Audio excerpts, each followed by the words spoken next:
ঝড়ের মাস বৈশাখ। এই বৈশাখের মতোই রবি ঠাকুরের জন্ম। সোনার আশ্বিনে নয়, হিমের রাতের অঘ্রাণে নয়, ফুল রাঙানো ফাগুনে নয়, এই খর ক্ষিপ্র বৈশাখেই তাঁর জন্ম। এই খ্যাপা বৈশাখের গৈরিক তিলক দিয়েই সাজানো তার জন্মদিনের ললাট।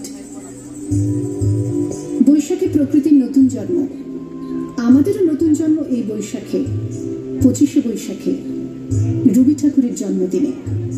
দেখতে হয় না ক্যালেন্ডার, জিজ্ঞেস করতে হয় না তারিখটা কবে, আগে থেকেই বুকের মধ্যে সাড়া ওঠে 25শে বৈশাখ আসছে, রবি ঠাকুরের জন্মদিন। বছরে একটা দিনের জন্য তারা নতুন হয়ে যায়। চারপাশে নীলে লালে সবুজে হলুদে রঙিন ফুলের আলপনা, মাঝখানে খয়েরি রঙের সুতোয় রোজ দুপুরের না ঘুমানো চোখে কাজের ক্লান্ত অবসরে বোনা হয়ে চলেছে সেই 4টি লাইন।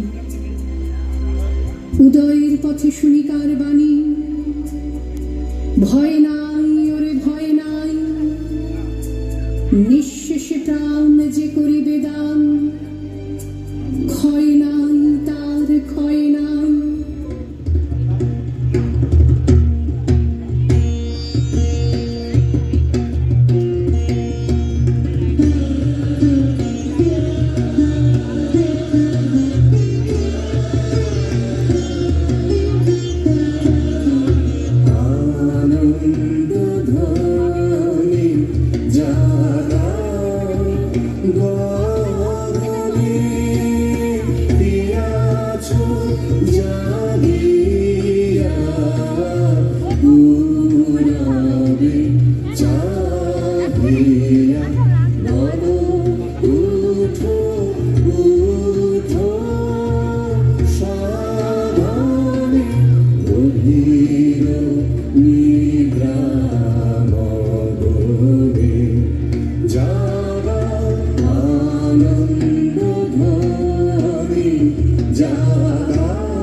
শুধু কি সূচিকাজে না, জাতিকতা রবি ঠাকুরের। আমাদের সংস্কৃতিকে মাটির কাছাকাছি এগিয়ে নিয়ে যাওয়ার সংকল্পে রবি ঠাকুর। আমাদের সভ্যতাকে দানবের হাত থেকে ছিনিয়ে নেওয়ার সংগ্রামে রবি ঠাকুর। আকাশে, মাটিতে, মনে এত যে বৃষ্টি পড়ে, তার ছন্দ রবি ঠাকুরের। এত যে ফুল ফুটে, তার গন্ধ রবি ঠাকুরের। হে সখা